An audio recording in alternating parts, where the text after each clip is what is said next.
de sábado para você que está acompanhando pela internet a nossa semana de oração, reavivamento e louvor aqui do UNASP Campus Engenheiro Coelho. Você é muito bem-vindo, ainda que não possa estar fisicamente conosco, mas o Espírito Santo não reconhece barreiras de geografia ou de espaço físico e Ele estará na sua casa. Então aproveite esse minuto, esses segundinhos antes de começarmos o sermão, e mande o link para alguns amigos assistirem também. Vamos inundar as pessoas com a pregação do Evangelho, tá bem? E a todos que estão aqui também, meu boa noite, é um prazer estar com vocês. Nós temos alguns alunos que puderam estar aqui, evidentemente sentados com distanciamento social. E eu fico muito feliz por estar com todos vocês aqui nesse sábado, que para nós é o dia do Senhor. Pessoal, vocês devem estar notando que essa semana de oração aqui quebra muitos paradigmas, muitos paradigmas. Eu acho que é a primeira vez que eu faço uma semana de oração sem paletó e gravata. E também num ambiente como esse. Eu não sei se vocês perceberam, nós temos até ovelhas de verdade ali. Perceberam? Estão ali, ó, depois vocês podem tirar foto lá. Por que nós colocamos tudo isso aqui? Por que o UNASP investiu tanto em fazer esse cenário? Não é apenas por amor do belo, do estético. Tudo aqui tem um fim didático. Vocês vão ver que durante essa semana nós vamos aproveitar todo esse cenário aqui na explicação de como era a vida diária nos tempos de Jesus, o contexto histórico no qual viveu Jesus e ajudar você a ler a Bíblia de uma forma tridimensional. Falando nisso, deixe-me começar já sentando aqui. Em alguns momentos do sermão você vai observar que eu vou me assentar aqui. Na cultura do Antigo Oriente Médio, diferente da nossa, coisas importantes não podiam ser ditas em pé. É isso mesmo. Eu vou explicar e você vai entender. Se você estivesse conversando com alguém na época de Jesus e falasse assim, eu tenho algo muito importante para conversar com você. Se ele lhe valorizasse, ele falava, então vamos nos assentar. Se ele continuasse em pé, é porque ele não estava dando importância ao seu assunto. Coisas importantes têm que ser ditas de maneira sentada, sem pressa. É por isso que não existia na época de Jesus o conceito de fast food, de comer em pé. O livro do Eclesiástico, embora seja um livro deuterocanônico ou um livro apócrifo, ele tem informações culturais interessantes. E lá diz que comer um pão em pé é como jogar pedras dentro de um vaso de cerâmica. Entendeu? É por isso que várias vezes na Bíblia você vê Jesus se assentando, porque o ensino era sempre sentado. Na sinagoga, quando você ia ler a Torá, as Escrituras, por reverência com a palavra de Deus, você lia em pé. Mas na hora de explicar para o auditório, você se assentava. Havia duas cadeiras em algumas sinagogas, uma chamada cadeira de Moisés, outra de Elias, representando a lei e os profetas, e a pregação era feita sentado. Aliás, não precisamos ir muito longe, eu estou aqui no ambiente acadêmico e quantas vezes nós ainda usamos esse jargão até hoje ao chamar o professor de catedrático. O que é um catedrático senão aquele que fala da cadeira? E você também não fala às vezes assim, olha, eu estou puxando a cadeira de sociologia no meu curso, eu estou puxando a cadeira de direito comparado, eu estou puxando a cadeira de grego. Ou seja, você está aprendendo sentado. No de ensino de Jesus, quando diz que Maria aprendia aos pés de Jesus, como Paulo aprendia aos pés de Gamaliel. Será que tem alguma coisa a ver uma com a outra? E outro exemplo que eu posso dar, muito bom disso, Jesus, certa vez, diz o Evangelho de Mateus, capítulo 5, subiu ao monte ao ver as multidões. E como se assentasse, aproximaram-se seus discípulos. Jesus não sentou porque ele subiu ao monte e estava cansado. Ele sentou porque ele queria ensinar. Por isso que o texto continua. E como se assentasse, aproximaram-se seus discípulos e ele passou a ensiná-los, dizendo. Muito bem, por isso que eu estou sentado aqui. Não é nenhuma falta de reverência para com a palavra de Deus ou com a igreja. Algumas vezes eu vou falar em pé aqui, nós vamos andar nesse cenário, porque tudo aqui, como eu falei, tem uma razão didática, mais do que meramente estética. Mas eu quero também falar de algumas formas, de alguns momentos eu quero falar sentado, assim, de coração a coração. Mas, antes disso, eu quero fazer alguns agradecimentos e também dar algumas orientações para você. Vamos aos agradecimentos? Correndo o risco de não citar alguém, mas eu vou citar aqui por grupos, eu quero agradecer muito à direção da UNASP, do UNASP, a gente fala às vezes da UNASP, que permitiu fazer essa semana de oração aqui e copiaram tudo que a gente pediu. Vou contar um segredinho para vocês.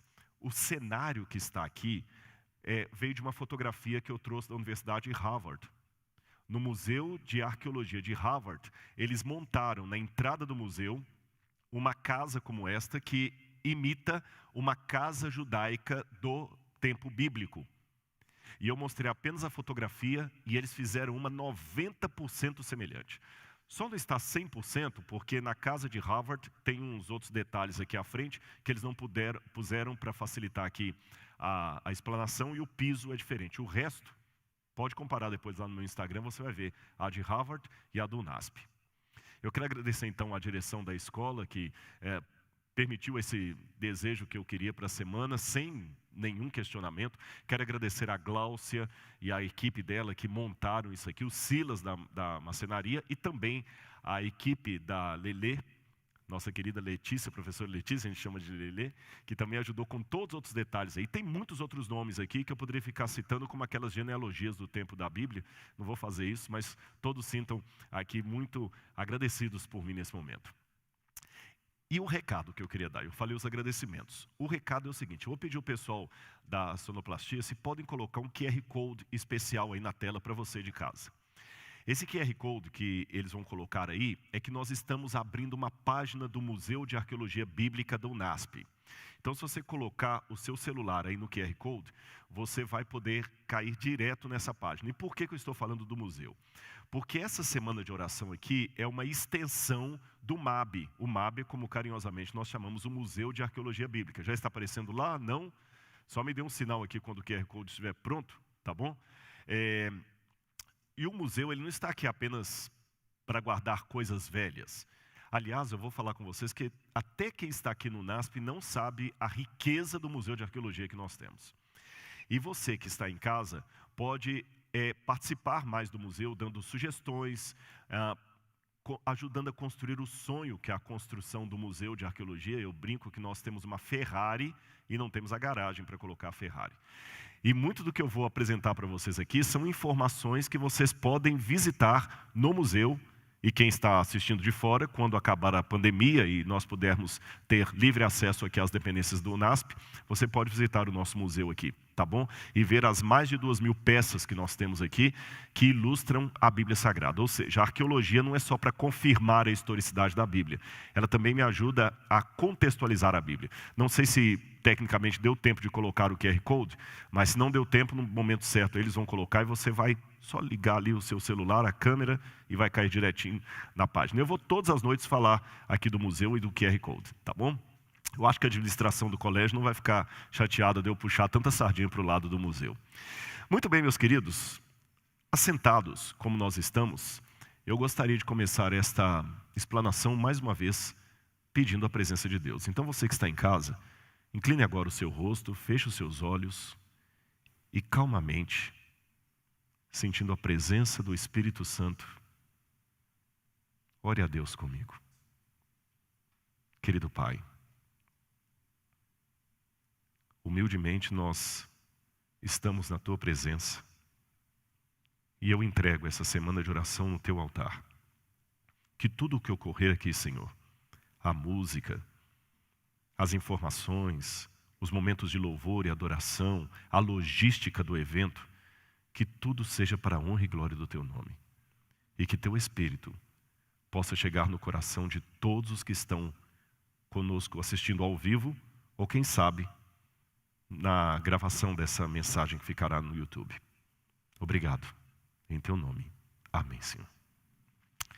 Muito bem. Vamos falar então hoje um pouco sobre o mundo que recebeu a Cristo. Como era esse mundo que recebeu Jesus? E eu quero convidar você já de cara a ler uma passagem da Bíblia. O PowerPoint já está no ponto aí para mim, ele não está aparecendo aqui. Ao vivo é assim, a gente vai fazendo e vai. Então vamos falar hoje sobre o mundo que recebeu o Cristo, o mundo que recebeu o Messias. E eu quero convidar você de casa e os que estão aqui conosco a já abrirem a Bíblia comigo num texto que me chama muito a atenção. Ele está na carta de Paulo aos Gálatas. Gálatas, capítulo 4, versículo 4. Se você está em casa, acompanhe com a Bíblia, pegue uma Bíblia aqui, tem muita gente abrindo a Bíblia, isso é muito bom. Então, folhei, se você quiser acessar no celular, não sei se você está assistindo pelo celular, mas vamos ler a Bíblia juntos. Gálatas 4, verso 4. Prontinho? Achou? Então vamos ler. O apóstolo Paulo diz assim: mas quando chegou a plenitude do tempo, Deus enviou seu filho, nascido de mulher, nascido sob a lei, para resgatar os que estavam sob a lei, a fim de que recebêssemos a adoção de filhos. Vamos entender o contexto? Vamos usar a arqueologia em nosso favor? Como eu falei com vocês, a arqueologia não é só para confirmar a historicidade da Bíblia Sagrada, ela ajuda a dar um contexto da Bíblia. Então, eu quero fazer com que você agora volte comigo no tempo, 2000 anos atrás, e vamos imaginar como se vivêssemos nos dias do apóstolo Paulo. Ou, mais ainda, vamos imaginar que nós estivéssemos frequentando a igreja de Gálatas que recebeu essa carta de Paulo. O que ele quis dizer quando escreveu vindo à plenitude do tempo? Essa expressão sempre me chamou a atenção, plenitude do tempo, porque em grego é pleromato chronou, o enchimento do tempo. A palavra pleroma significa algo que está cheio, que está transbordando, como se fosse um copo d'água que você enche e ele transborda. Por que Paulo usou essa expressão? Bom, hoje talvez ele falaria vindo o tempo no calendário, ou os ponteiros do relógio já estão passando, mas ele não falou disso, porque ele não usava ponteiro em relógio na época dele. Ele falou plenitude do tempo. Será que eu posso aprender um pouco mais dessa expressão através da arqueologia, da história daquele tempo? Então vou mostrar uma coisa para você. Como era o relógio da época de Paulo? Você já parou para pensar nisso?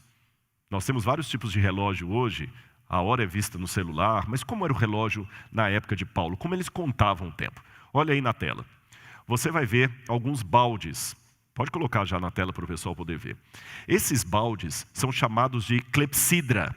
É um relógio d'água da época dos egípcios. Ou seja, na época de Moisés, usava-se esse tipo de relógio. Volta para mim que eu vou contar uma curiosidade para vocês, depois eu volto na imagem da clepsidra.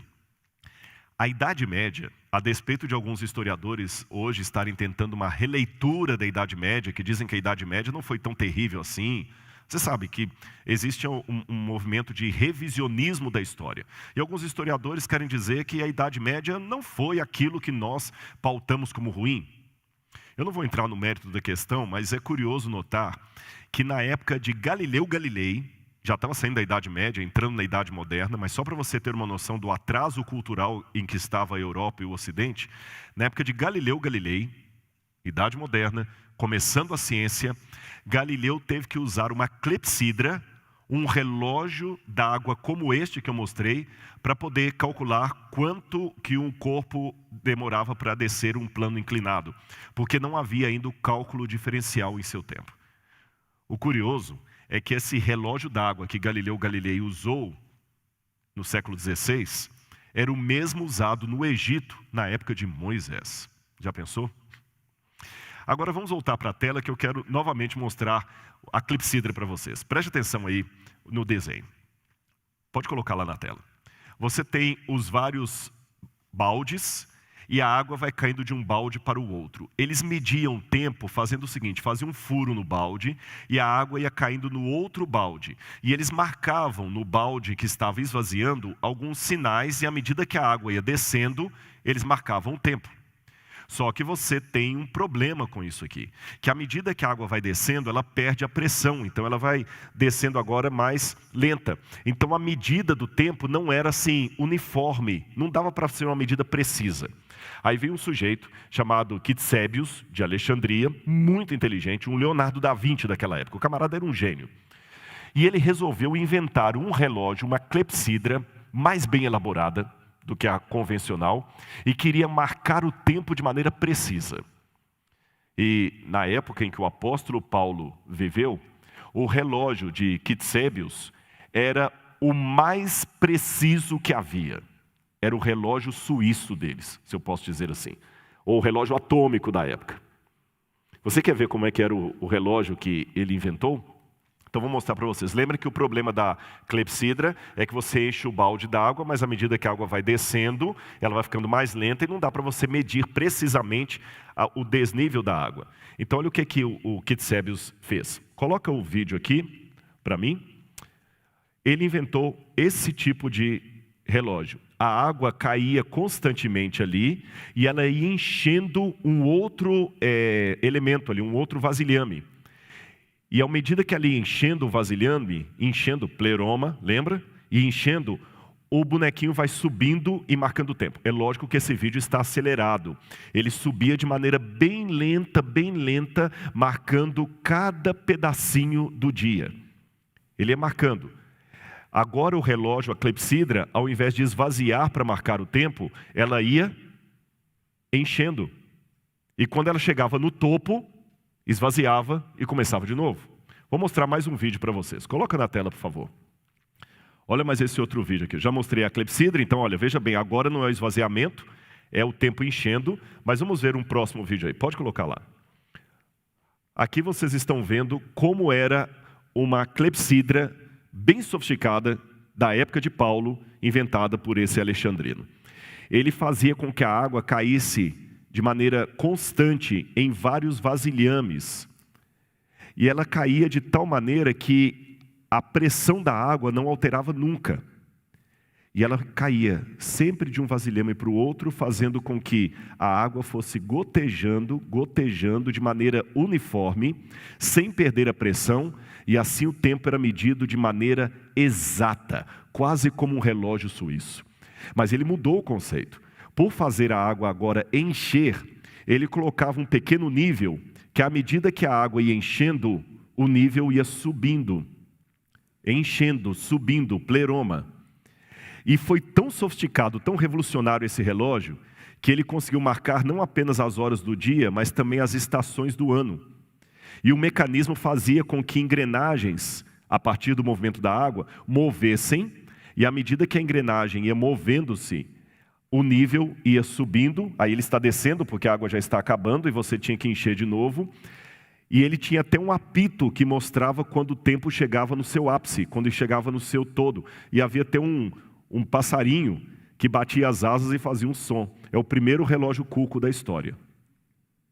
Ele marcava inclusive as estações do ano, marcava os meses, e tudo era marcado na base do enchimento da água. Um relógio de pelo menos 2.200 anos de idade. Agora, olha que interessante. Como você viu em casa esse vídeo, e vocês aqui também, não ficou mais fácil entender por que Paulo usa essa ilustração quando ele diz, vindo à plenitude do tempo? Ou seja, Paulo conhecia esse relógio. Então, quando o relógio chegava no topo, na sua plenitude, é que o tempo tinha chegado no seu ápice. Paulo usou isso como figura de linguagem e falou, vindo o ápice do tempo, a plenitude, o enchimento do tempo, Deus enviou o seu filho. Nascido de mulher, nascido sob a lei, para resgatar aqueles que estavam condenados pela lei. Mas, para não ficar só na curiosidade da imaginação de Paulo, raciocine comigo. Se Paulo pegou um relógio da época, e você morando em Gálatas, na Galácia, você ia entender isso aqui, a comparação de Paulo. Você ia pensar, bom, mas quando o relógio chega no ápice, é porque o tempo estava no momento exato. Lembra, uma das características desse relógio d'água que eu mostrei para vocês era a precisão do tempo. Isto demonstra, então, que Deus também, na visão de Paulo, tinha um relógio. E na precisão do tempo de Deus, o Messias veio. Agora, saindo da ilustração de Paulo para a realidade, será que nós temos eventos no entorno do nascimento de Jesus que mostram que realmente o tempo tinha chegado no seu ápice? Eu pergunto isso porque nós estamos vivendo momentos solenes da história deste mundo e mesmo que nós não saibamos o dia e a hora da volta de Jesus, nós podemos analisar os sinais dos tempos e verificar se não há algo muito extraordinário a acontecer no futuro breve do mundo. Eu quero mostrar para vocês um pouquinho sobre o Império Romano. Como é que era o mundo quando Jesus nasceu? Hoje nós temos aí uma expectativa de muitas coisas mundiais que estão acontecendo, o 5G, o reset, a mudança na economia mundial, agora já se fala em criptomoedas, o dinheiro agora não é mais lastreado só pelo Tesouro Nacional, você tem moeda virtual, O mundo está passando por uma revolução tão grande que as gerações agora estão mudando muito rápido. Você sabe que um rapaz de 22 anos é um velho para uma criança de 11 anos. Ele já é um idoso, já é outra geração. As coisas estão mudando muito rápidas. Aliás, uma coisa que eu fico feliz é quando alguém mais jovem do que eu não sabe muito bem algum detalhe do YouTube. A glória para mim é quando eu ensino alguma coisa de um Instagram para alguém mais novo. Por que eu falo? Você vê que você não está tão ultrapassado assim. E você percebe que até os mais novos não conseguem acompanhar a tecnologia. Na época que Jesus apareceu no mundo, o que estava expandindo era o Império Romano. Pode colocar aí na tela. O Império Romano ele foi dominando o mundo e o mundo agora estava, de fato, se tornando globalizado. Roma foi dominando aos poucos, aí você tem um mapa com vários pedaços que Roma foi dominando aos poucos, e você tem, quando ela dominou na época do início, lá 700 anos antes de Cristo, até chegar à época de dominar o que os romanos chamavam de Síria-Palestina, ou a região que nós conhecemos como Israel. E quando Pompeu chegou e tomou a cidade de Jerusalém, tomou a região dos judeus. Mas Roma tinha uma forma interessante de administrar os povos que ela conquistava.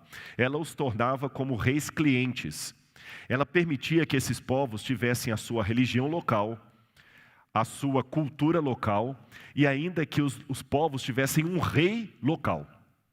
Era uma estratégia dos romanos, porque assim, o que acontecia? Você não tinha risco de uma rebelião, porque se o rei é um deles, desde que o rei seja vassalo ou cliente aos romanos, e fosse solidário ao imperador, nós não teríamos problemas. E eles escolheram, os romanos, Herodes para ser o rei dos judeus. Só que os judeus não gostavam de Herodes. Herodes era meio judeu, meio idumeu, e era um camarada horrível de personalidade. Bom, vamos continuar. Olha esse livro que eu li certa vez, me chamou muito a atenção, e a partir desse livro eu fui fazer a pesquisa que eu estou passando para vocês hoje. Coloque aí na tela, por favor.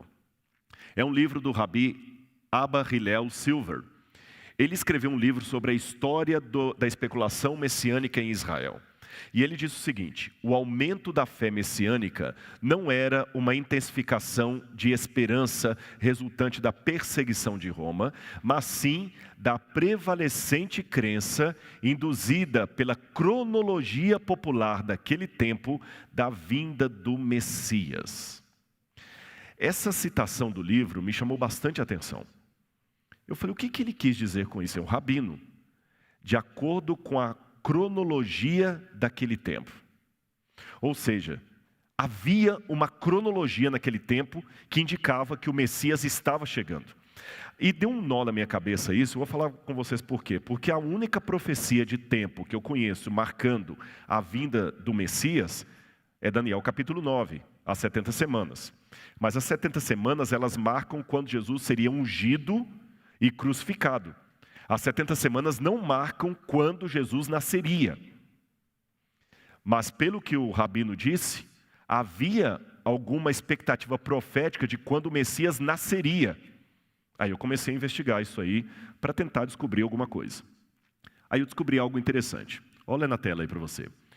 No Talmud, o Rabi Judá, que é um dos principais compiladores do Talmud, das regras talmúdicas, ele diz que todas as datas predestinadas para a redenção já haviam se passado. E quando você vai lendo mais o tratado dos judeus do Talmud, o que é o Talmud, Rodrigo? Eu vou explicar para você. O Talmud é uma coletânea de livros que os judeus foram juntando a partir do ano 90 depois de Cristo até por volta do ano 250. E esses livros são como se fossem um vademecum da cultura judaica. Toda legislação judaica está ali. Como é que você deve guardar o Shabat, como é que você deve preparar uma carne na sua casa, o que alimentos você tem que evitar, não evitar. Os rabinos prepararam aquilo. E para muitos judeus, o Talmud tem quase o status de escritura sagrada. E o Talmud é interessante para mim, porque ele me traz muitos elementos sobre o judaísmo que hoje se perderam. E no Talmud, além dessa informação que as profecias com data já haviam passado, o Talmud me traz algumas coisas interessantes. Primeiro, há uma maldição no Talmud para quem ensinasse e estudasse o livro de Daniel. Sabe por quê? O próprio Talmud explica. As profecias de Daniel já se cumpriram e o Messias não veio. Então, se você ensinar as profecias de Daniel, você pode levar o povo ao desânimo. Ou seja, a própria literatura judaica admite que Jesus nasceu na época em que o Messias deveria vir. Mas como eles não reconhecem Jesus como Messias, então colocaram uma maldição sobre o livro de Daniel, para que ninguém estude o livro de Daniel, para não levar as pessoas ao desânimo. Aliás, existe até uma dificuldade de reconhecer Daniel como profeta, porque ele profetizou na Babilônia. Tiraram Daniel do corpo dos profetas na tradição judaica. Olha que interessante, os próprios judeus estão me dando uma informação que havia uma cronologia na época de Jesus que indicava que o Messias deveria nascer naquele tempo. E eu aprecio quando aquilo que eu acredito é dito pelos lábios de alguém que não concorda comigo. Vocês estão entendendo meu raciocínio? O que eu acredito é confirmado pelos lábios de alguém que não concorda comigo, então está acima de qualquer suspeita. O pai falar que o seu filho é lindo. Agora, quando o inimigo do pai fala, eu tenho que admitir, o filho daquele homem é bonito, é ou não é? Vocês estão rindo, né? Só não pode fazer como alguém que aconteceu uma vez aqui, num lugar que eu fui aqui, não vou falar qual. Eu tinha chegado de viagem e um pai falou assim, rapaz, você não pôde ir ao casamento da minha filha. Eu falei, não deu, eu estava viajando e tudo, mas uma hora eu vou fazer uma visita para ela e o esposo lá. Ele falou assim, não, mas minha filha, ela estava linda no casamento. Eu falei, imagino, sim. E ele estava elogiando tanto a filha dele, que ele falou, mas ela estava linda. Eu falei, não, imagino. Ele falou, não, mas seja sincero comigo, pastor, minha filha é linda, não é? Eu falei, sim, ela é bonita, muito bonita. Ela é a cara do pai. Eu falei, ela é de criação? Eu só conto até aqui. Isso aconteceu num colégio distante do século XVI, da Associação Adventista de, vamos criar uma cidade, Passárgada, da Pérsia. Tá bem? Bom, mas continuando o que eu estava dizendo, e por que eu interrompi isso aqui? Até isso também tem um fim didático. Você sabia que muitos dos ensinos da época de Jesus, o rabi, ele quebrava o ensinamento para falar algo que provocava risos no auditório? Muitas pessoas pensam que Jesus é uma pessoa sisuda, né? Que Jesus não sorria, que Jesus não podia se alegrar. Lê do engano. Jesus era uma pessoa alegre, tanto é que até as crianças que na época dele não tinham a liberdade que tem hoje, corriam para o colo de Jesus. Jesus não podia ser alguém de cara amarrada. Aliás, se há um conselho que eu possa dar para você, é o seguinte, se Jesus salvou a sua vida, conte isso para a sua cara. Dê um sorriso. Quem foi meu aluno de teologia já me ouviu falando várias vezes em sala de aula que se um homem não sabe rir de uma boa piada, desconfie da religião dele. Mas não é apenas uma questão de contar a última do papagaio ou fazer do púlpito um stand-up. Cuidado. Há uma diferença entre o cachorro abanar a cauda e a cauda abanar o cachorro. O humor, ele tem um motivo para estar didático, não é apenas ficar contando piadinha aqui. Não é stand-up, é homilética. Cuidado com isso, aqui é só um puxãozinho de orelha, porque tem alguns sermões também que às vezes só fica fazendo o auditório rir, mas é a palavra. E para eu não incorrer nesse erro, vamos voltar à palavra. Eu estava falando com vocês, resumindo, que eu aprendi pelos judeus, eu citei o livro do Rabi Silver, e citei também o Talmud, que eles admitem que na época em que Jesus nasceu, pelas profecias, era a época que ele deveria vir. Mas ainda existe uma outra coisa que estava me incomodando, eu queria saber. Que profecias seriam estas que anunciariam que Jesus deveria nascer na época que o Messias veio? Olha no quadro, eu quero mostrar uma foto para vocês. Aqui você tem as cavernas de Herbert Qumran, onde foram encontrados os manuscritos do Mar Morto. De acordo com uma hipótese, quem morou nesse lugar e copiou os textos do Mar Morto foi uma seita judaica dos essênios. Eu particularmente trabalho com essa hipótese. E o que a gente estuda sobre os essênios é que eles moveram-se para o deserto porque eles estavam se preparando para a vinda do Messias. Há até uma possibilidade, não vou explorá-la nessa semana de oração, que João Batista possa ter morado um tempo entre os essênios. Porque os essênios, eles não aceitavam o templo de Jerusalém e eles criavam filhos de pessoas, sacerdotes, que eles não queriam que ficassem contaminados pelo templo de Jerusalém. E João Batista diz a Bíblia que ele cresceu e foi criado nos desertos. E a comunidade dos essênios criava muitos filhos de sacerdotes. Talvez João Batista esteve ali, e a pregação de João Batista é muito parecida com aquela que eu encontro nos manuscritos do Mar Morto. Eles dizem, por exemplo, quando alguém perguntava o que vocês são, eles diziam que eram do segmento da Yahad, aqueles que buscam a justiça, Yahad, o caminho correto. E se vocês buscam a Yahad, mas quem vocês são? Nós somos a voz que clama no deserto, preparai o caminho do Senhor, citando o profeta. E João Batista, quando começa a pregação dele, ele também fala a mesma coisa, que ele era a voz que clama no deserto. Os essênios gostavam de alimentar-se de mel silvestre e alfarroba, que era chamado o gafanhoto da época. E João Batista comia o gafanhoto, que para mim também era da alfarroba, aquela mesma do Cevisa, aquele chocolate, não era um inseto não. Agora, tudo indica que João Batista depois rompeu com a seita dos essênios e foi anunciar a vinda do verdadeiro Messias, que era Jesus. Mas será que existe alguma coisa mais? Quando a gente investiga os manuscritos do Mar Morto, e aqui na UNASP, eu espero que depois o QR Code possa aparecer aí para você olhar lá, aqui no UNASP nós temos muitas informações, eu tenho cerâmica original da comunidade dos essênios e nós temos algumas réplicas dos manuscritos do Mar Morto. Nos manuscritos do Mar Morto, como esse aí que você vai ver na tela agora, que é a regra da comunidade, não, esse é do caminho de Damasco, perdão. O caminho de Damasco, ele fala da vinda do Messias. E o caminho de Damasco faz uns cálculos proféticos lá de quanto tempo depois do cativeiro o Messias deveria vir. E eles colocam que passaria um período de 390 anos, depois um período de 20 anos, depois de 40 anos, e o Messias viria. Como você pode ver pela foto, o manuscrito está fragmentado, ele está deteriorado, nós não temos o quadro completo. Mas, e é por isso que alguns acham que a data que o manuscrito está falando é do nascimento ou da vida de Onias, que seria um dos fundadores da seita dos essênios. Mas há outros estudiosos, eu não vou aqui entrar em detalhes técnicos para não cansar você, que acreditam que os essênios tinham um cálculo profético que chegava até mais ou menos entre o ano 6 e o ano 3 antes de Cristo, como sendo a época em que o Messias haveria de nascer. O curioso é que esse mesmo documento que eu mostrei a foto para vocês, o documento de Damasco, ele fala que depois que o Messias fosse morto, passariam cerca de 40 anos e o juízo de Deus cairia sobre os ímpios dentre o povo de Israel e o sacerdote ímpio. E o curioso é que o Talmud também fala que 40 anos antes de Jerusalém ser destruída, o templo começou a ter situações muito estranhas ali. E curiosamente, foi em torno de 40 anos antes do templo ser destruído que Jesus foi morto na cruz do Calvário. Continuando aqui a nossa pesquisa, outra coisa que eu noto.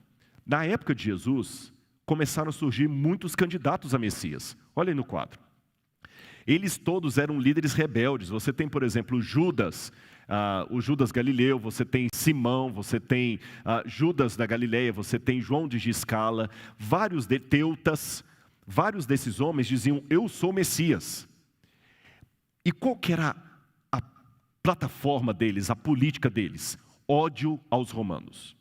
Eles acreditavam que o Messias viria para livrar o povo de Roma. E por isso eles queriam proclamar uma guerra santa, uma jihad não islâmica, judaica. Pegarem armas, mandar embora os romanos. E muitos desses homens aqui diziam que eles eram o líder trazido por Deus. O curioso, sabe o que é? É que se esses homens começaram a aparecer justamente nessa época da história do judaísmo, é porque havia profecias que apontavam que o Messias nasceria naquele tempo. Eu vou explicar isso melhor para você, você vai entender. Apesar da esperança messiânica ser um fio condutor que vai desde o Gênesis até o livro de Malaquias, para falar do Antigo Testamento, você não encontra na história do judaísmo movimentos messiânicos antes do cativeiro da Babilônia. Você não encontra. Na época dos profetas, dos juízes, dos reis de Israel, não. Mas é curioso notar, e os estudiosos admitem isso, que exatamente ali no entorno do nascimento de Jesus, uns 50 anos antes de Jesus nascer e uns 100 anos depois que ele nasceu, a quantidade de judeus dizendo, eu sou o Messias e estou aqui, é muito grande. Então, vamos pegar uma ideia disso? Por que apareceram tantos candidatos a Messias de uma só vez? Fazendo um paralelo. Quando é que a televisão começa a encher de pessoas candidatos a vereador, deputado, senador? É na época que tem uma eleição. Não faz sentido alguém da comunidade chegar no dia 2 de fevereiro aqui e começar a entregar folheto, olha, votem em mim. Ele não vai fazer isso. Se começam a aparecer candidatos a vereador, é porque chegou a época das eleições. Entendeu a comparação que eu estou fazendo? Se começaram a aparecer candidatos a Messias, é porque havia na época uma atmosfera de que o Messias havia de nascer. Agora você pode falar, Rodrigo, e por que a Bíblia não traz todos esses detalhes que você está apresentando? Em primeiro lugar, porque a Bíblia é a palavra de Deus, mas ela não é um livro que traz todas as informações. Segundo lugar, porque Deus também tinha uma mensagem especial para aqueles que viviam fora do circuito bíblico. Eu vou chegar daqui a pouco. Vamos falar um pouquinho mais sobre o Messias. Se eu for ao livro de Daniel, você vai ver que em Daniel capítulo 9, é o primeiro lugar da Bíblia que fala de maneira clara qual seria o papel do Messias. Daniel capítulo 9, versículo 25, fala aqui qual seria o papel do Messias. Eu vou ler para vocês aqui, ó. Daniel capítulo 9, versículo 25. Saiba e entenda isso. Desde que foi dada a ordem para restaurar e edificar Jerusalém, até a vinda do ungido, do Messias, Mashiach, em hebraico. Aliás, deixa eu explicar para você essa história de Messias. De onde vem isso? A palavra Messias vem do hebraico Mashiach, que significa aquele que recebeu um azeite na cabeça, uma unção. Os gregos traduziam Mashiach por Christos. Quem é católico sabe que a Igreja Católica, depois da época do catecismo e da primeira comunhão, faz a crisma, que é a confirmação da fé católica. E a crisma é quando o padre coloca um pouco de azeite na cabeça do fiel. Crisma é a palavra para óleo em grego. Crisma, Christos, aquele que recebeu o óleo na cabeça. Percebeu? Então Jesus Cristo significa Jesus o ungido, Jesus o Messias. Mas de onde vem essa ideia de ungir de maneira tão especial? Eu vou mostrar a foto de uma árvore para vocês. Essa árvore que vocês estão vendo aí agora é uma oliveira. Esta é a árvore principal de Israel, talvez a mais sagrada. E eu vou contar alguns segredos da oliveira para vocês. Quando a oliveira vai crescendo, crescendo, crescendo, ela vai ficando oca. Parece que ela morreu. Aí acontece um fenômeno extraordinário. Essa oliveira aí tem pelo menos uns 600 anos de idade. Quanto mais larga ela é e mais oca, mais antiga ela é. Mas o que acontece? Depois de um tempo, sobe na oliveira um renovo e um rebento. Olha a foto que eu vou mostrar para você aí. Está vendo a parte de cima? Você vê que o tronco é bem velho, mas o renovo é novo. Vocês percebem que o galho é bem mais novo? E a parte de baixo traz o rebento. É esse rebento de baixo que vai ajudar a plantar uma nova oliveira. E é o renovo de cima que mostra que a oliveira ainda está viva. Por isso os judeus tinham a ideia seguinte: a oliveira é o símbolo de Israel. Uma árvore que quando você olha para ela, parece que ela está morta, oca, velha, pronta para ser jogada na fogueira. Aí o poder de Deus faz subir um renovo, aquele ramo novinho no meio dela. Volta a imagem e você vai ver que bonito. Olha como é que ele é bem novo, você percebe que ele é bem mais tenro.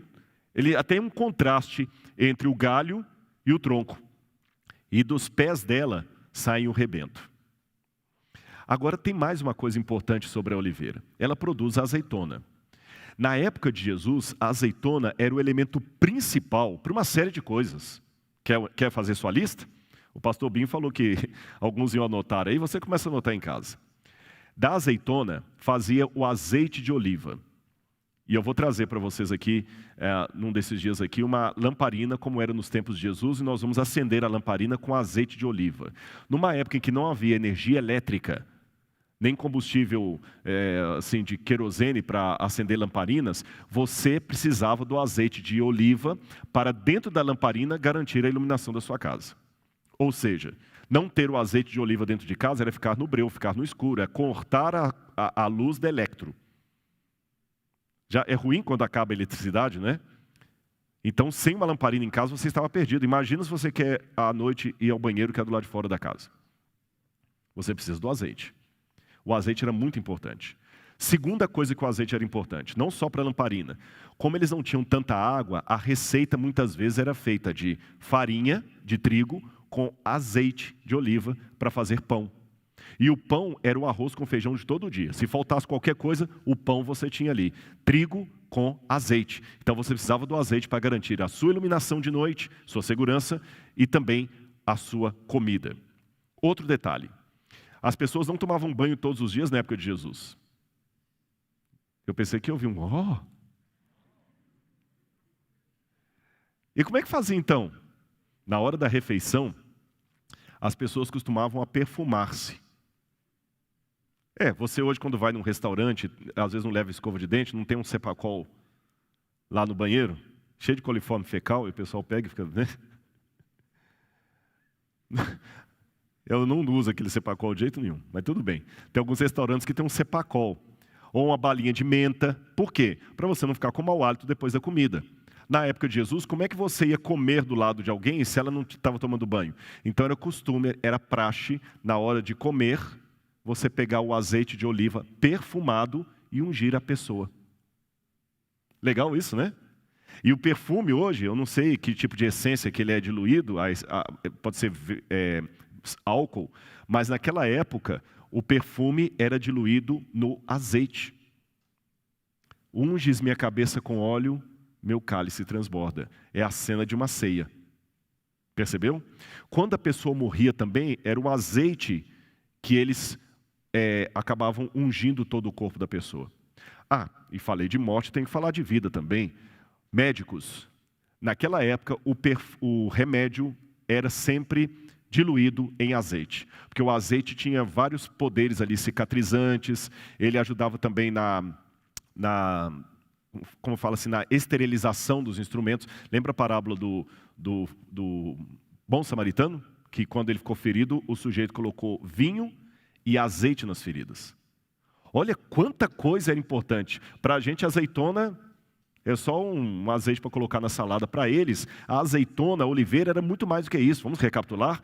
A oliveira era a garantia de iluminação à noite, era a garantia de remédio para a medicina, era a garantia de bom cheiro na hora da comida, era a garantia de uma unção respeitosa na hora que você estava morto, era a garantia do seu pão de cada dia. Por isso que eles colocavam a unção como um emblema nacional. Quando alguém ia ser sacerdote, ele era ungido. Quando alguém ia se tornar rei, antes de ser coroado, ele era ungido. Ou seja, todo judeu na vida era um ungido, era um Messias. Mas se todo mundo era Messias, onde entra aí o Messias com M maiúsculo? Que bom que essa pergunta veio. Eu vou explicar para vocês. Olha o que diz o livro de Zacarias, capítulo 3, verso 8.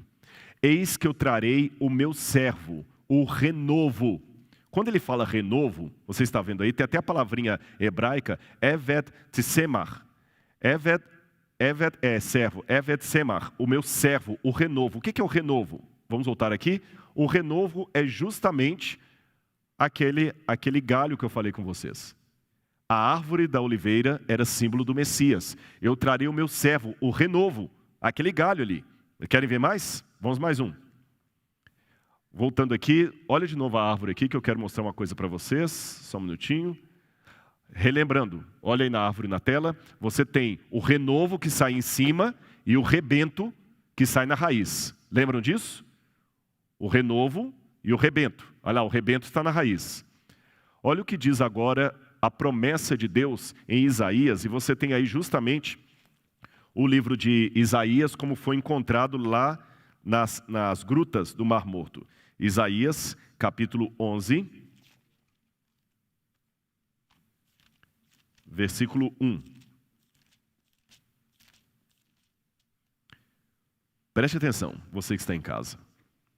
Do tronco de Jessé sairá um rebento, e das suas raízes brotará um renovo. Perceberam? Do tronco de Jessé sairá um rebento. Lembram? Vamos voltar aqui a cena. Coloca aí no quadro para mim, por gentileza. Do tronco de Jessé sairá um rebento. Pode colocar na tela, por favor. Do tronco de Jessé sairá um rebento. Olha a Bíblia e olha a imagem. Isso aqui é arqueologia também, é a Bíblia 3D. Do tronco de Jessé sairá um rebento. E das suas raízes, um renovo. Está fazendo sentido agora para vocês? Total, né? É interessante que a palavra que aparece em hebraico aqui, para rebento, é roter. Então você tem tsemar e roter. Mas sabe qual que é a palavra hebraica para raízes? Netzer. E é interessante que Jesus era chamado Jesus de Nazaré, Jesus Netzer. E tem uma profecia da Bíblia que a gente não entende porque não está no Antigo Testamento. E ele foi criado em Nazaré para que se cumprisse o que foi dito pelo profeta. Ele será chamado Nazareno, Netzer. Mas essa passagem não está no Antigo Testamento. Então esse texto do evangelista está citando alguma profecia que hoje se perdeu. Muita coisa se perdeu. Mas é fantástico a gente tentar descobrir algumas coisas nesse sentido. Quer ver outra prova de que o Messias viria naquele tempo? Olha aí no quadro para vocês a promessa de Ageu.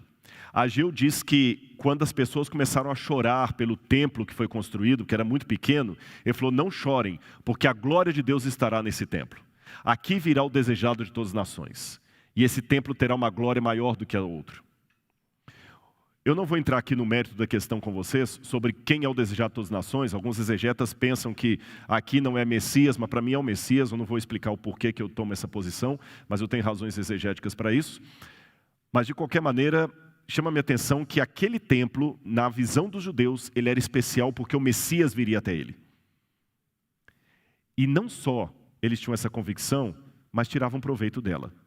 Lembra que eu falei de Herodes, o Facínora? Olha a moeda de Herodes. Essa moeda de Herodes é uma das moedas da coleção do Museu de Arqueologia Bíblica da UNASP. Quando você puder ver essa moeda, eu quero até combinar quando a gente estiver expondo aqui, viu, pastor Antônio Marcos? Nós vamos colocar a moeda pequenininha e colocar um banner grande para o pessoal poder ver. Essa moeda de Herodes, preste atenção aí na tela. Ela tem um capacete, olha como é que o Herodes era esperto. Ele não colocava o rosto dele na moeda para não ficar brigando com a política judaica que não podia ter imagem de escultura. Mas ele colocava um capacete de si mesmo e no topo do capacete ele colocava uma estrela. Porque a profecia diz, uma estrela procederá de Jacó, a profecia de Balaão. E do outro lado da moeda, eu marquei de vermelho ali, você tem parecendo um P com uma cruz. Na verdade, aquela é a abreviatura grega da palavra Christos. O que a gente aprende? Herodes colocou na moeda dele o símbolo de uma estrela messiânica e o sinal de Christos. O que Herodes estava querendo dizer? Que ele era o Christos, o Messias. E por que Herodes usou uma estrela? Aqui vem a surpresa para você. Você sabia, pode colocar aí na tela, que havia na época de Jesus uma ideia de estrela apontando o nascimento de uma criança especial, no caso Augusto César? Olha essas moedas romanas. Augusto, nas moedas de baixo, é retratado como filho de Deus, e em cima da cabeça dele você tem uma estrela. Esse calendário de Priene que aparece aí para vocês, trata o nascimento de Augusto como sendo as grandes boas novas e traz a palavra evangelho.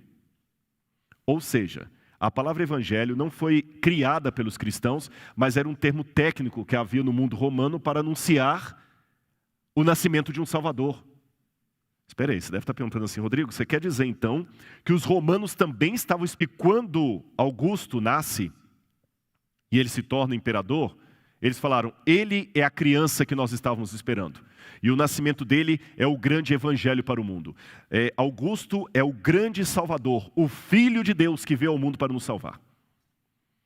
Gente, isso me surpreende muito. Como é que esse pessoal em Roma sabia que o Filho de Deus, o Salvador, estava para chegar e que ele seria demarcado por uma estrela? Porque quando Júlio César morreu, um cometa apareceu no céu e eles achavam que aquele cometa era a estrela apontando o nascimento do Salvador.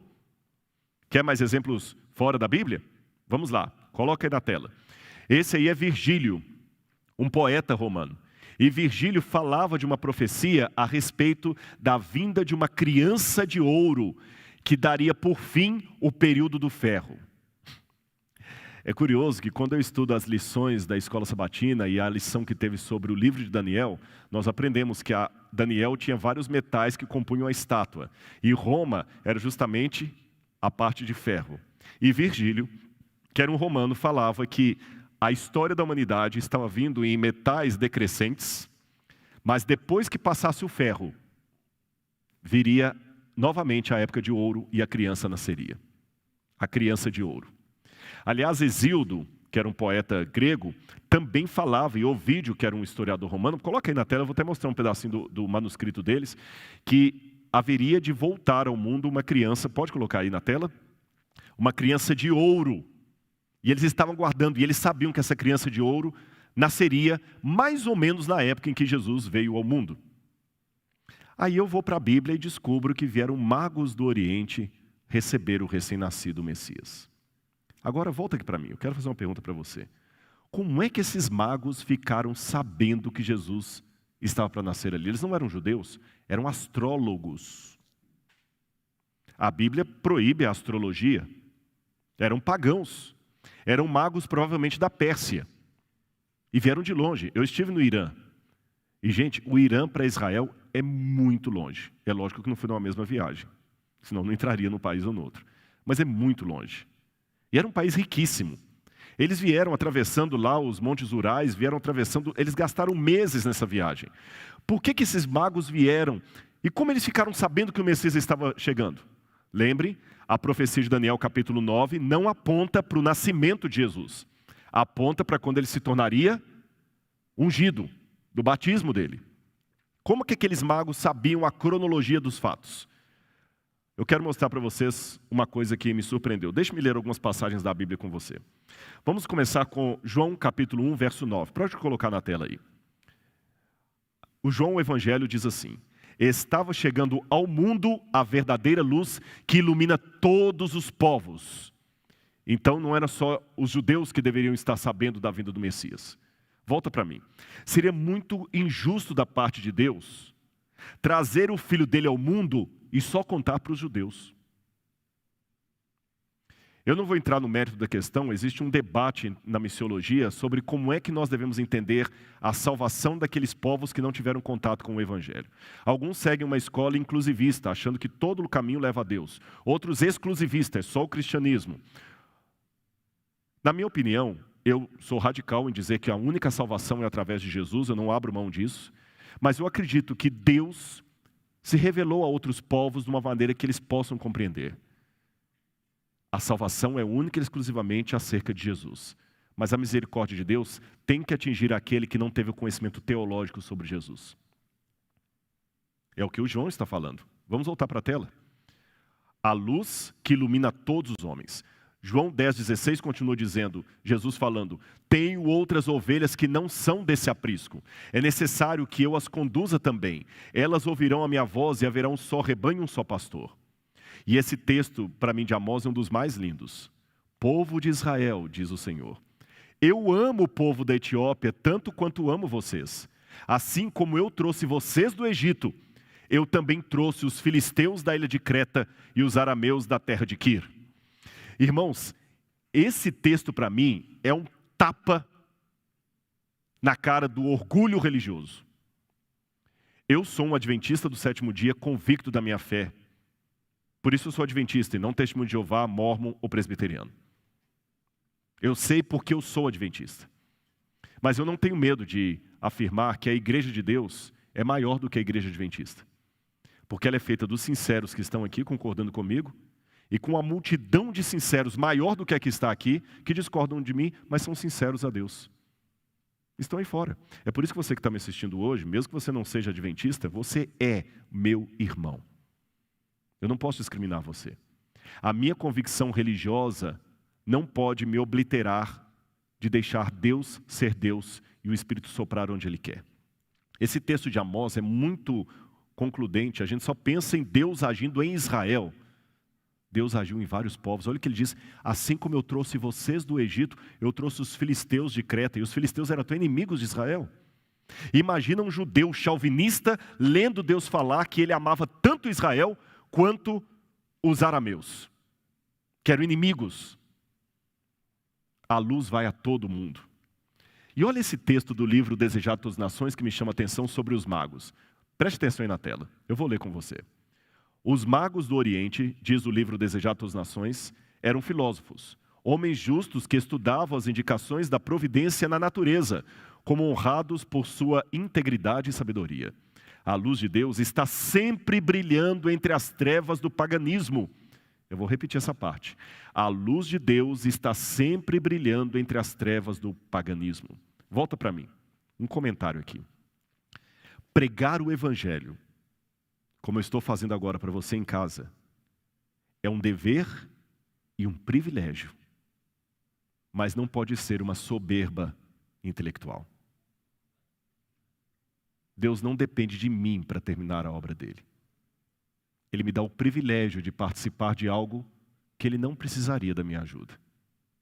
Então, toda vez que você pregar o evangelho, lembre que Deus não precisa de advogados, ele precisa de testemunhas.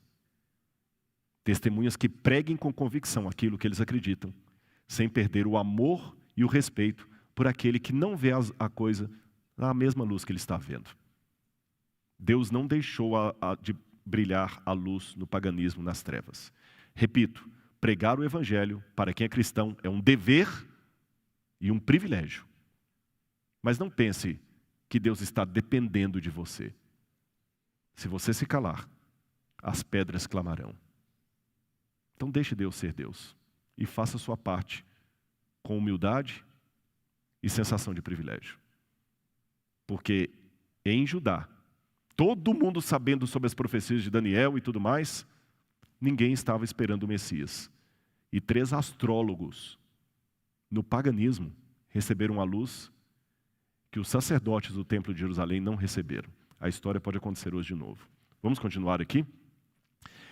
O livro Desejado das Nações continua dizendo que eles tinham ali mais claro entendimento e eles se voltaram para a escritura dos hebreus. Mas, detalhe, guardados como tesouro em sua própria terra, havia escritos proféticos que prediziam a vinda de um mestre divino. Balaão pertencia aos magos, conquanto fosse em tempos profeta de Deus e pelo Espírito Santo predissesse. O aparecimento do Messias em suas profecias haviam sido conservadas de século em século. Olha bem, Deus usou Balaão, um não-judeu, de maneira profética, para que a luz da verdade pudesse ficar até no meio do paganismo. É essa leitura do livro Desejado das Nações, com os elementos que eu tive da arqueologia e da história, que me permitem dizer, mesmo fora de Israel, o povo sabia que o Messias estava chegando. Os persas, por causa de um oráculo de Zoroastro, sabiam que o Messias estava chegando mais ou menos na época de Jesus, e os magos vieram da Pérsia. Os oráculos sibilíneos, que era uma coletânea de oráculos proféticos que Roma colecionava e os judeus também tinham, falavam da vinda de um Messias, de um Salvador, mais ou menos na época de Jesus. Quer ver mais? Nós temos profecias também da Babilônia, de Sipar, falando que os calendários estavam apontando para a época da vinda de um Salvador. Para terminar a minha parte aqui, você que está em casa, percebeu como era lindo o que estava acontecendo na época de Jesus? Ao mesmo tempo que os povos estavam agitados com o expansionismo de Roma, preocupados com o futuro, Deus estava dando sinais indeléveis de que chegara a plenitude do tempo, o pleroma do tempo. Mas que pena, com tantos indícios, apenas uns poucos perceberam e se alegraram. Magos vindos do Oriente, pastores nas colinas de Belém, um idoso nas escadarias de Jerusalém, uma profetisa, e os líderes, e os teólogos. Olha esse último slide aí. Diz o Evangelho de Mateus, que, pode colocar na tela, que Herodes ficou alarmado quando ele soube que o Messias tinha nascido. E toda Jerusalém com ele. Essa expressão alarmado, etararte, em grego, significa mais do que alarmado, significa angustiado, agitado, perplexo. E eu fico me perguntando, pode voltar para mim? Por que Herodes ficou alarmado e toda Jerusalém com ele? Bom, é lógico que aqui eu tenho uma hipérbole. Lembra que coisas importantes precisam ser ditas sentadas? Não foi toda Jerusalém que ficou alarmada? Mas a despeito da hipérbole, por que será que Herodes e vários ali ficaram perplexos? Os magos, não os magos, os sacerdotes, os escribas do povo. Sim, porque a Bíblia fala que Herodes os consultou e falou: onde é que deve nascer o Messias? É em Belém. E toda Jerusalém se alarmou com Herodes. Eu tenho algumas explicações. Talvez a cidade se alarmou porque correu nas ruas. Gente, diz que o Messias nasceu e Herodes está furioso. Herodes era uma pessoa que não valia o prato que comia. Ele teve a coragem de matar a própria esposa que ele mais amava, Mariamne, o seu irmão que ele tanto amava, e até os seus filhos, porque todo mundo que aparentemente ameaçava-lhe o poder, ele mandava matar. Ele era um esquizofrênico, eu nem sei se é esse o diagnóstico, mas ele era um louco. E o que é pior, porque se a pessoa só tem um problema emocional, os psicólogos sabem que tem que ser tratado, mas se a pessoa ainda tem junto com isso um problema de caráter, como era o caso de Herodes, a potencialização da loucura dele ficou astronômica. E o medo das pessoas? Imagina se Herodes agora manda matar todo mundo. Eles ficaram com medo. O medo do que Herodes podia fazer foi maior do que a alegria da chegada do Messias. Você já parou para pensar que talvez o medo do decreto dominical, o medo do Covid, o medo do fim dos tempos, o medo do que vai acontecer, possa fazer você ficar mais angustiado do que alegre em relação aos tempos que estamos vivendo e à expectativa da volta de Jesus? Uma segunda razão, porque talvez Herodes se alarmou e toda Jerusalém com ele. Quando Simeão pega Jesus nas escadarias do templo, ele fala com Maria assim: essa criança será um sinal de contradição. Porque alguns serão salvos por ela e outros vão se perder. Uns entrarão no reino, outros no lago de fogo e enxofre. O evangelho é um sinal de contradição. Por isso eu posso falar para você que está me assistindo de casa, que a volta de Jesus é uma boa e uma má notícia. A boa notícia é que ele vai voltar. E a má notícia, se você não estiver preparado, ele vai voltar. Terceira razão, talvez eles não se alegraram com a vinda do Messias por causa da profecia antiga. A profecia dizia: o cetro não se arredará de Judá, nem o bordão, até que venha Siló, ou o Messias, e todos se submetam a ele. Aqui eu vou para a última parte, para fazer uma pergunta para você que está em casa. A profecia diz que o cetro não se arredaria de Judá, nem o bastão de Jacó, até que viesse o Siló, ou o Messias prometido, e todos se submetessem a ele. Esse era o problema da Jerusalém, daquela época de Herodes. Eles não queriam se submeter ao mestre. E você?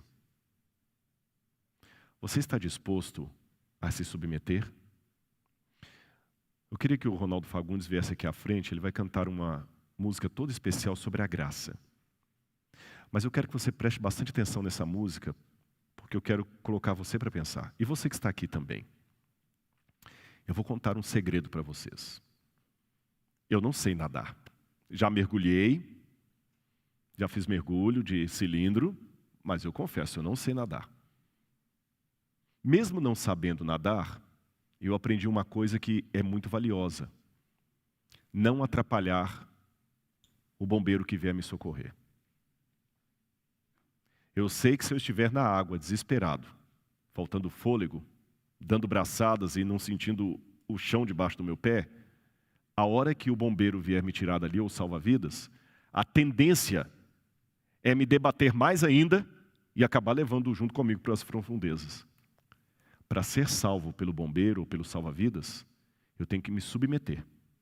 Eu tenho que parar de me debater, vencer o pânico, relaxar e facilitar o trabalho dele me tirar da água. Qual que é o seu papel na salvação? Não atrapalhar o papel de Deus. O problema é que muita gente, talvez que está me ouvindo hoje, luta para não se submeter. Você tem experiência demais, você tem mestrado, tem doutorado, tem dinheiro, tem capacidade cognitiva, é um atleta, é um rosto lindo da internet. Se você não se submeter, você não vai ver o Messias como um salvador, e sim como um concorrente. E vai ficar alarmado como Herodes. Assim como na época de Jesus, o mundo inteiro está dando sinais de que o Messias vai voltar, mesmo fora do corpo do povo de Deus. Isso ficou claro, Ronaldo, eu espero, né? Ou seja, nós falamos aqui de fragmentos de história. Eu não tenho o quadro completo das profecias que os magos estudaram, mas eu tenho indícios que eles sabiam que alguém especial estava nascendo naquela época, tanto é que pensaram que era Augusto. Hoje também, muitas pessoas que não conhecem a Bíblia Sagrada já estão sendo alertadas de que o fim do mundo está chegando e Jesus está voltando. Há muçulmanos que vivem na janela 1040, que estão tendo sonhos com um homem de branco chamado Issa, que é Jesus em árabe, e estão procurando igrejas cristãs, estão recebendo estudos bíblicos por sonhos. Estamos revivendo os tempos. Os indícios estão aí, assim como estavam no primeiro século, de que algo muito extraordinário está perto de acontecer. De que lado você estará? Dos pastores, dos magos, ou de Herodes e dos que se alarmaram com ele? Aceite a graça de Cristo e lembre-se, para ser salvo, você tem que se entregar, se submeter. Que Deus use nesse momento, Ronaldo. Eu vou ficar aqui sentado orando por você e por todos que eu sei que vão ser alcançados pela sua canção nesse momento.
Estranho ter de graça algo que vale tanto, ganhar sem ter pedido,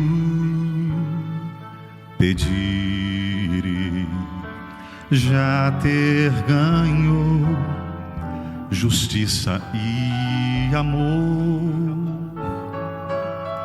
Somaram-se em favor, de graça a Deus dá graça e salva o pecador.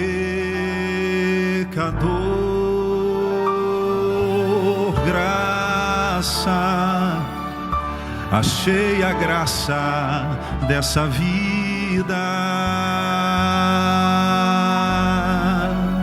Deus é graça, encheu de graça minha vida.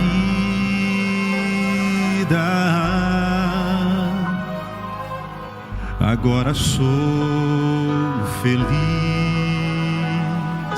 e posso cantar, sorrir e louvar. Achei a graça, Deus me deu graça e foi de graça, graça, graça.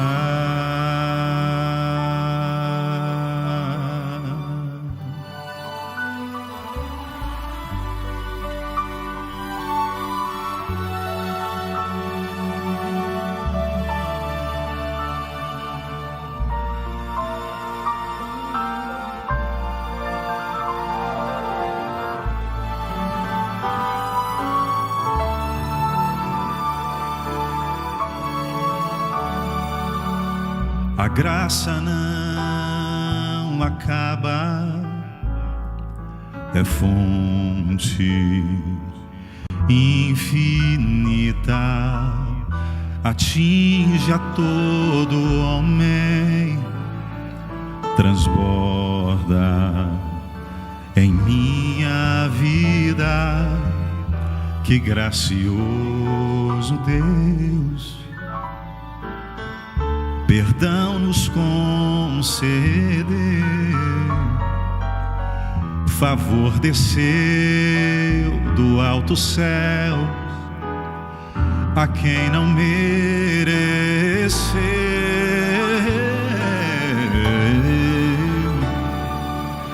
Achei a graça dessa vida,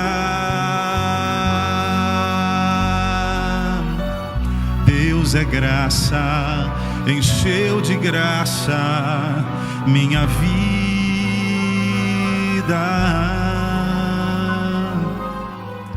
Agora sou feliz e posso cantar, sorrir e louvar. Achei a graça, Deus me deu graça e foi de graça. Graça, graça, graça. Achei a graça dessa vida. Deus é graça, encheu de graça minha vida.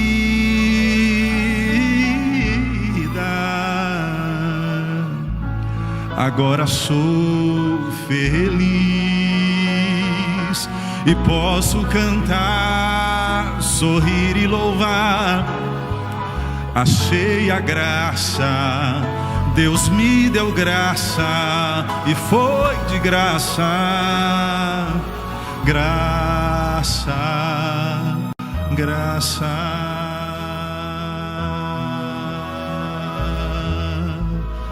graça,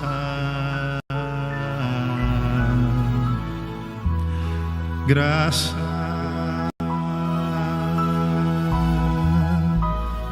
graça, graça.